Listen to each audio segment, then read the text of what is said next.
শুধু লিখে চলেছেন। একজন মানুষ মনোযোগ দিয়ে কাজ করছেন আর তোমরা ক্রমাগত বকে চলেছো। না, আসলে মহারাজ কি কারণে চিন্তিত সেটা জানতে না পারলে আমাদেরও চিন্তা হয় বই কি। হুম, অর্থ বুঝলে, অর্থ। রাজকোষের অবস্থা খুবই খারাপ, আর সামনেই তো শিবরাত্রি পুজো। কিভাবে যে কি হবে কিছুই বুঝতে পারছি না। মহারাজ, এরকম হলে এবারে কিভাবে পুজো হবে? শিবরাত্রির পুজোয় তো অনেক খরচ। এত লোকজন আসেন, তাদের জন্য ভোগের প্রসাদের ব্যবস্থা করা তো মুখের কথা নয়। এবার তোমাদের সবাইকে দায়িত্ব নিতে হবে। আমরা সবাই কি দায়িত্ব মহারাজ? আমি গতকাল তোমাদের রানীমার সাথে এই ব্যাপারে কথা বলেছি। রানীমা কি বললেন মহারাজ? দেখো, তোমরা সব সভাসদেরা যদি মুক্ত হস্তে দান করো আর রাজকোষ থেকেও যতটা সম্ভব অর্থ সাহায্য দিয়ে এবারে পুজো এবং ভোগের আয়োজন তাহলে সুসম্পন্ন করা যাবে। দানের চেয়ে বড় পুণ্যকর্ম আর কি আছে? যে সভাসদ সবচেয়ে বেশি দান করবে তাকে পরে কিছু অর্থ সাম্মানিক হিসেবে দেওয়া হবে। আচ্ছা মহারাজ। তাহলে আজ রাজসভার আলোচনা এইটুকুই রইল, বাকি কথা পরে হবে। বলি গিন্নি, আমি খুব সমস্যার মধ্যে আছি বুঝলে। হ্যাঁ, তোমার তো অর্থের টান ধরলেই আমার কথা মনে পড়ে গো। কি করে বুঝলে? বাবা, বুঝবো না? এতদিন ধরে তোমার সাথে সংসার করছি, তাও বুঝবো না? আমি কি আজকাল আর তোমার কাছে চাই বলো?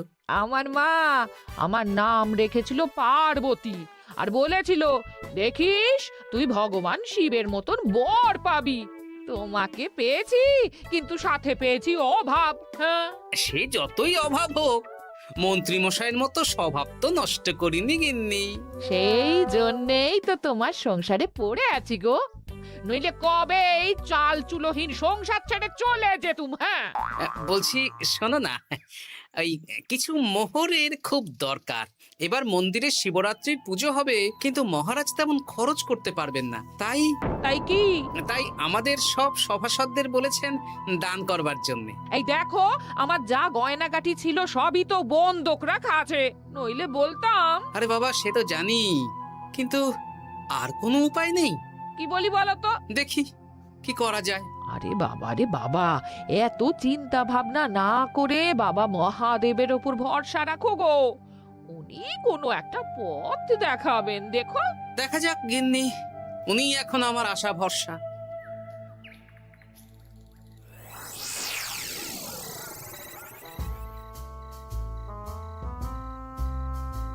আরে মন্ত্রী মশাই, আপনি তখন থেকে শুধু এদিক ওদিক করছেন কেন বলুন তো? তা কি করব? না, আমরা তো বুঝতে পারছি না আপনার কি হলো।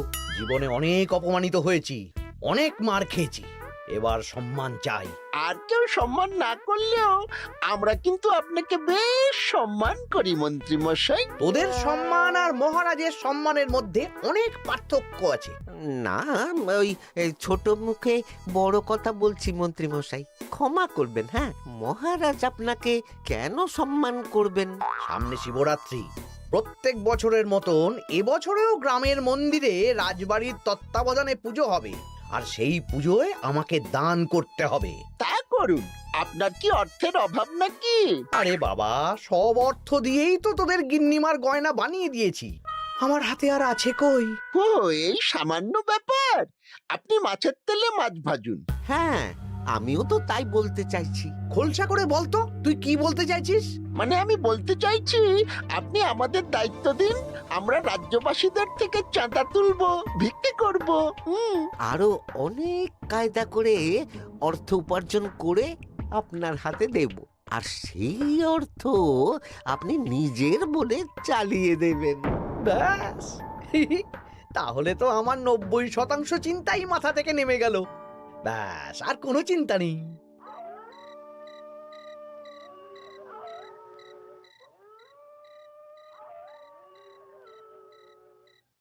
কি গো, এত রাত হয়ে গেল, এখনো ঘুমোচ্ছ না কেন বলো তো? হ্যাঁ, খুব চিন্তা হচ্ছে গো গিন্নি, এখনো বুঝে উঠতে পারিনি যে কি করে দান করব।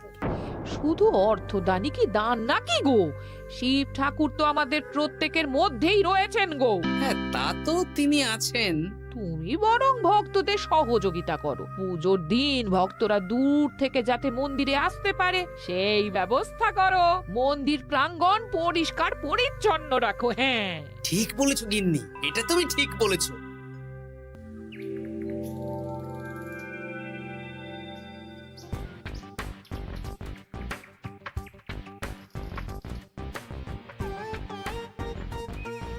এই যে বাড়িতে কে আছেন? মন্ত্রী মশাই বলুন।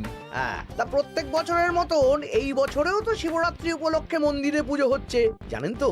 হ্যাঁ, সে তো জানি, কিন্তু আমার গিন্নির পায়ে এত ব্যথা যে এবারে আর জল ঢালতে যেতে পারবে বলে তো মনে হয় না।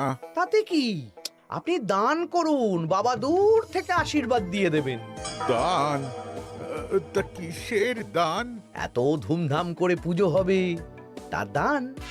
এ কি, এতদিন ধরে মন্দিরে তো দান দেওয়ার কোনো ব্যাপার ছিল না। এবার আছে। দান করা সবচেয়ে বড় ধর্ম। হ্যাঁ, আমরা বুড়ো বুড়ি খুব অল্প অর্থে সংসার চালাই। আমাদের ছেলে যেটুকু পাঠায় তা দিয়েই চালাই। আমরা আর কি দান করব মন্ত্রী মশাই? দরকার হলে কদিন না খেয়ে থাকবেন, বাবার নামে উপোস করবেন, আর যে দান করবে না আমি তাকে এই রাজ্যে থাকতে দেব না। ওরে বাবা রে, দিচ্ছি দিচ্ছি দিচ্ছি। আর শুনুন, এই দানের ব্যাপারটা যেন 5 কান না হয়, নইলে কিন্তু। ওরে বাবা, না না না, ঠিক আছে ঠিক আছে। আজকে সারাদিনে ভালোই রোজগার হয়েছে, কি বলিস বটা? হ্যাঁ, কালকে আবার সারাদিন চাঁদা তোলা হবে। চাঁদা নয়, বল চাঁদার নামে দান তুলছি। হ্যাঁ, আর যা ভয় দেখাচ্ছি, কেউ ভয় মুখ খুলবে না। এই তো যাই, এরকম চলতে থাকলেই আমাকে সেরার সেরা দানি হওয়া থেকে কেউ আটকাতে পারবে না। এই তুমি এই ভর দুপুরে বস্তা কাঁধে নিয়ে কোথায় যাচ্ছ গো? একটু জঙ্গলের দিকে যাচ্ছে গিন্নি, শুকনো কাঠ নিয়ে আসি। পুজোর দিন তো ভোগের রান্না করতে জ্বালানি লাগবে, দেখি শুকনো কাঠ নিয়ে রাজবাড়িতে দিয়ে আসবো। বেশ বেশ বেশ, যাও। হে দেবাদিদেব মহাদেব, তুমি একটু দেখো বাবা।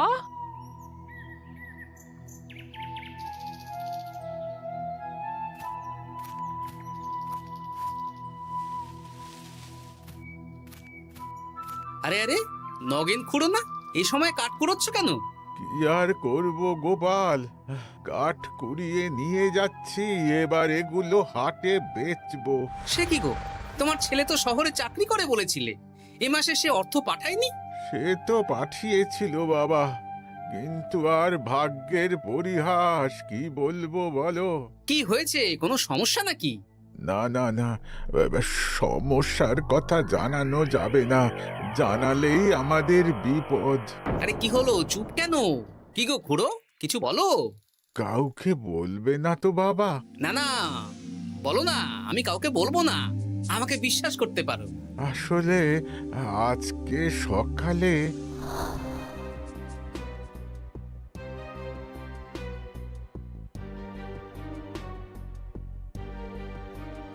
হ্যাঁ, মন্ত্রী মশাই? হ্যাঁ, শুধু আমাদের বাড়ি থেকে না, গ্রামের সব বাড়ি থেকে তুলেছে। ঠিক আছে খুড়ো, তুমি নিশ্চিন্তে থাকো। আর আমার চিন্তার শেষ নেই।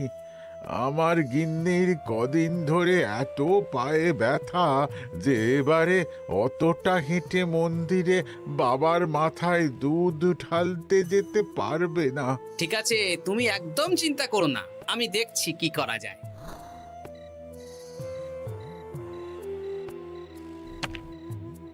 প্রহরী, এটা ভাড়ার ঘরে রেখে দিয়ে এসো। বলো গোপাল দিয়েছে, ভোগ রান্নার সময় জ্বালানি লাগবে তো, তাই এই কাঠ দিয়ে গেলাম। আচ্ছা গোপাল দাদা।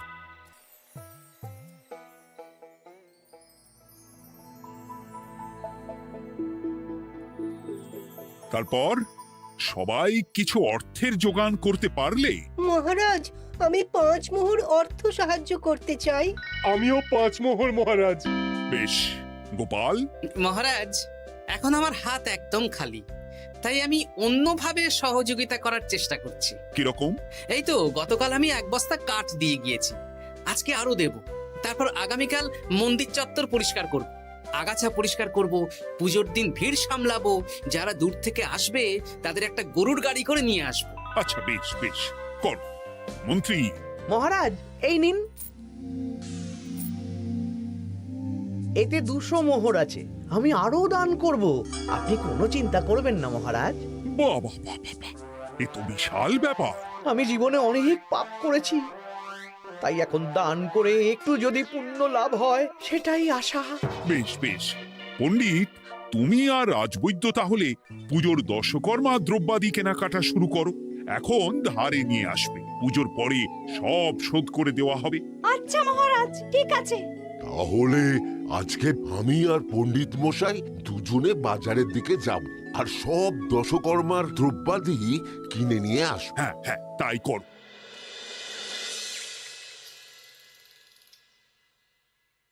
এই ঘটা পুঁটির বাবা একটা কানা করিও চাঁদা দেয়নি। হ্যাঁ, আমার মাথায় একটা বুদ্ধি আছে। কি বুদ্ধি? দেখ, ওদের বাড়ির বাইরে একটা শাড়ি ঝুলছে। শাড়িটা দেখে খুব একটা ওই পুরানো মনে হচ্ছে না।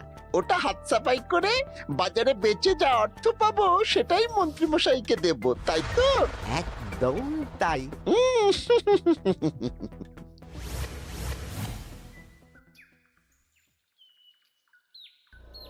হাই পুটি, দেখ তোদের বাড়ি থেকে বটা ঘটা কাকা শাড়ি চুরি করছে। হ্যাঁ তাই তো। ন্যাপলা,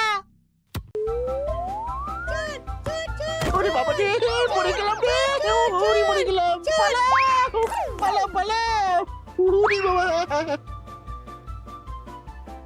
এই কি হয়েছে রে? চিৎকার করছিস কেন? আর বটা ওভাবে পালালো কেন? এই বটা ঘটা কাকা ওই পুটির মায়ের শাড়ি চুরি করে পালাচ্ছিল, আমরা ধরে ফেলেছি। সাব্বাস, এই তো চাই। তার মানে মন্ত্রী মশাই এখন দান করার জন্য চুরিও করাচ্ছে। বাহ, কি ভাবছো গোপাল দাদা? না কিছু না। আচ্ছা পুটির বাবা, তোমাদের বাড়ি মন্ত্রী মশাই চাঁদা তুলতে আসেননি? এসেছিলেন তো, কিন্তু আমি বলে দিয়েছি আমি পারবো না। নিজেদের বীজ ধান কেনার অর্থ নেই, চাঁদা দেব কি করে? আচ্ছা এই ব্যাপার, এবার বুঝতে পেরেছি। অনেক ভয় দেখালেন, চমকালেন, কিন্তু কিচ্ছু দিইনি। তাই বটা ঘটা চুরি করতে এসেছিল, বুঝেছি। বেশ, এই সাবধানে থেকো। কিভাবে যে সংসার চালাবো? শোনো পুটির বাবা, তুমি এক কাজ করো। বলো। জঙ্গলে অনেক ধুত্র গাছ, আকন্দ গাছ আছে। তুমি পুজোর দিন সকাল থেকে মন্দিরের কাছে একটা ফুল মালা বেলপাতার দোকান দাও। এটা ভালো বুদ্ধি দিয়েছো। আমি তো এখন মন্দির প্রাঙ্গণ সাফ সাফাই করতে যাচ্ছি, আমি বরং কাজের ফাঁকে তোমার জন্য একটা ছাউনি দিয়ে মন্দিরের কাছে দোকান বানিয়ে দেব। তাহলে তো খুবই ভালো হয়। এই পুটি, তোরাও আমার সাথে চল, হাতে হাতে সাহায্য করবি। চল চল চল। চলো গোপাল দাদু।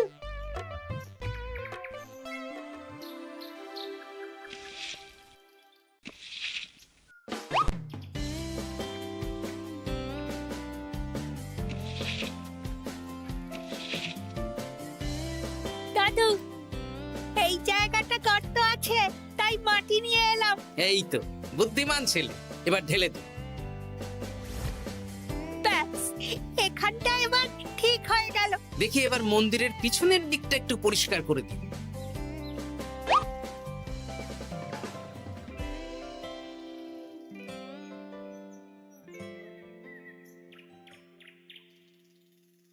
জয় মহাদেব। কি কিসের আওয়াজ হলো? হ্যাঁ দাদু, কিরকম একটা টং করে আওয়াজ হলো। দেখি তো। আরে বাবা, এটা ঘোড়া মনে হচ্ছে। হ্যাঁ তাই তো মনে হচ্ছে। জয় মহাদেব। বের করো বের করো। এই তো।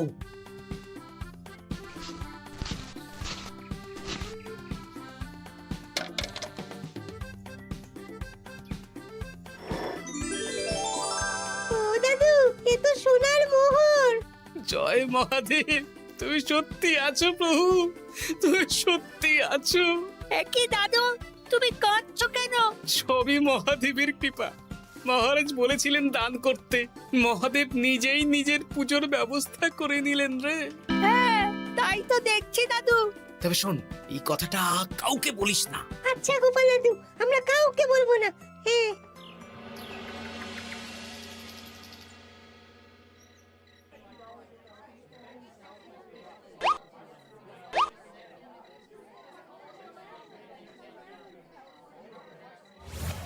এবার আগামীকাল পুজো।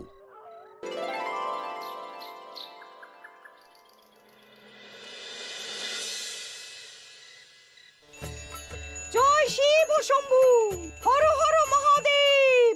হে প্রভু, হে মহাদেব, জগতের কল্যাণ করো ভোলানাথ। জয় শিব শম্ভু। জয় জয় শিব শম্ভু, জয় শিব শম্ভু। বাবা দেখো বাবা, বাহ বাহ বাহ বাহ, এই তো সব ভালোই হচ্ছে।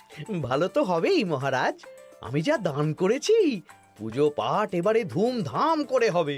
দান করে অত অহংকার করতে নেই মন্ত্রী।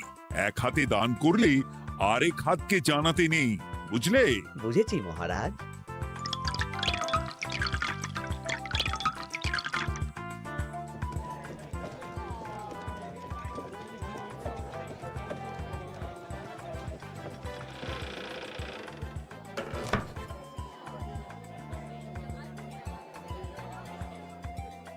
আসুন খুড়িমা, আপনি আসুন। সত্যি গোপাল, তোমার মতো মানুষ হয় না। আমার পায়ে বড় ব্যথা, ভেবেছিলাম এই বছর হয়তো মন্দিরে আসতেই পারবো না। আহা, আমি তো আপনার ছেলের মতন। আর কাল আবার আসতে হবে, বড় মাঠে ভোগের আয়োজন আছে, গাড়ি পাঠিয়ে দেব, কেমন? বেঁচে থাকো বাবা, বেঁচে থাকো। দেখো দেখো গোপালকে দেখো, ও হয়তো অর্থ সাহায্য করেনি, কিন্তু অন্যভাবে কত সাহায্য করছে। এই মন্দির প্রাঙ্গণ থেকে সব আগাছা পরিষ্কার করেছে। মহারাজ, আপনার সাথে কিছু কথা আছে। কি কথা? এখানে বলা যাবে না, যা বলবো আড়ালে। আচ্ছা চল।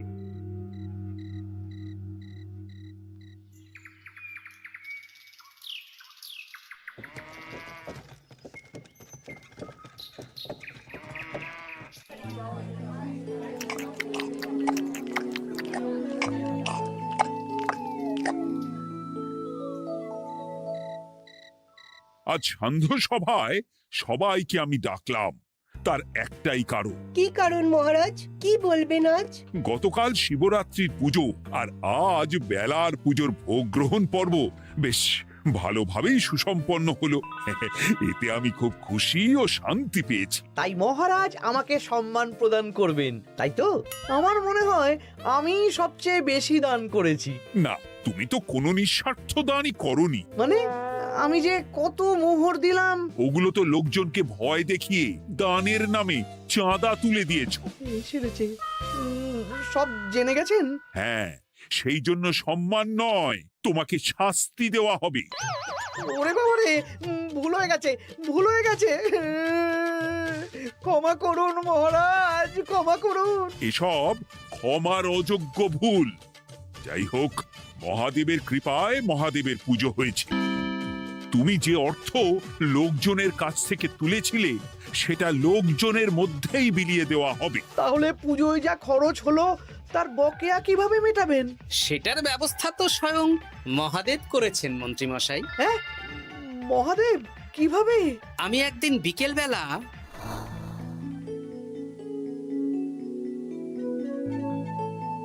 ওরে বাবা, এক ঘোড়া সোনার মোহর। হ্যাঁ, এক ঘোড়া সব মহারাজকে দিয়ে দিয়েছি। আর এই দান সংক্রান্ত যে অর্থ সাম্মানিকের কথা বলেছিলাম তা পাবে গোপাল। ধন্যবাদ মহারাজ। তবে মন্ত্রী মশাই যে অর্থ লোকজনের কাছ থেকে বলপূর্বক তুলেছেন সেটা দিয়ে গরিব চাষি ভাইদের বীজ কেনার অর্থ দান করা হবে। আর মহাদেবের কৃপায় যে এক খড়া মোহর পাওয়া গেছে তা দিয়ে বকেয়া মেটানো হবে। সাবাস গোপাল, সাবাস। এই না হলে আমার গোপাল। সাধু সাধু। আর মন্ত্রী মশাইকে কি করা হবে? ওকে কাল শাস্তি দেওয়া হবে।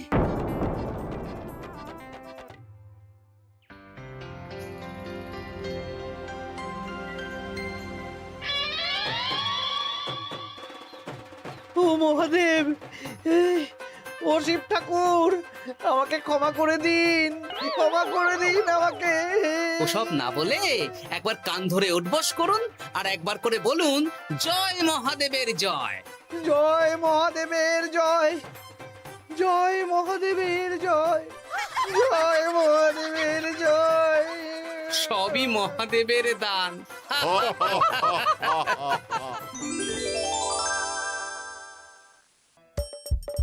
হাসির রাজা, জ্ঞানের রাজা, রসিক রাজা।